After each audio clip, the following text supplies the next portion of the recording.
Okay, so here we go. This is the Kindle Fire home screen.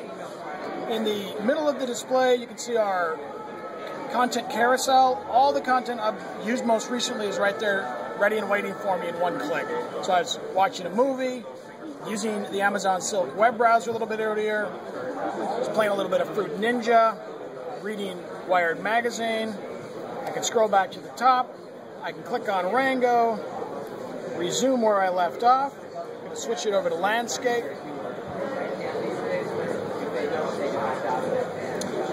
The high-speed dual-core processor, the high-quality 7-inch IPS display with 169 pixels per square inch, the form factor all combined to make the device disappear when you're doing things like watching video. At any point I can pause it, I can go home, pick it up where I left off on my HD TV, my Roku, or my TiVo. I'm going to go home, I'm going to leave it here in landscape, and up at the top of the display, you see that it says my name, Peter's Kindle. That means that all the content I currently own, my books, my movies, my video, my music, is all going to be ready and waiting for me the first time I open up my Kindle Fire. So if I go into the music library, for example, I've got hundreds of albums available. I'm going to switch this back to portrait for a moment.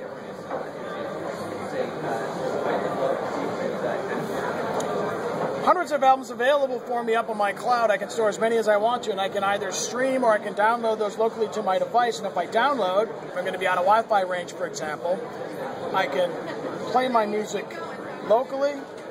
Let's go some Pearl Jam, near and dear to my Seattle heart.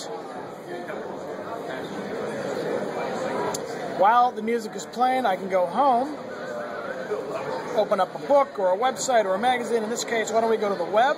This is the Amazon Silk browser. It's got tabs, which makes it really easy to get around. I can go to my favorites.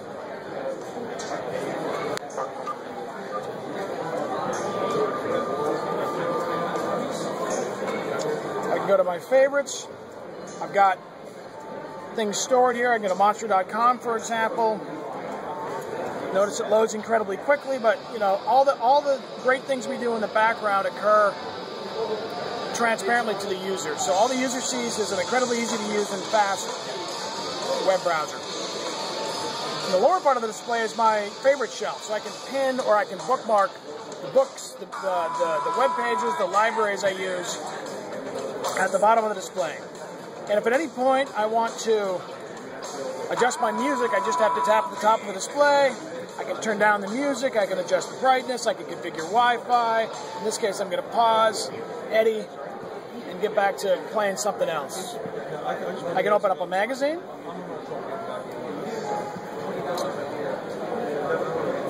In this case, it's Wired by Condé Nast. And you see that the richness of the color, the great design, the interactivity in the video really pop on the Kindle Fire. So what is that gesture to you swipe up, or does it? You'll swipe up. I can show you in a second here. Let's go to my apps library. This is my cloud apps library, so I can store as many apps as I want to up in the cloud. I can go back to my on-device library. I'm just going to give it a quick wipe because I think I am spitting as I talk, sadly. Click on Fruit Ninja, which is what Jeff showed up on stage. It's easy to get into. Start the game. This is another example with a great display, the dual-core processor, the form factor all really work together to make the device disappear and make this thing really sing for games.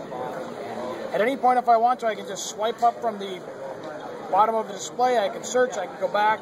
I can get all this for $199.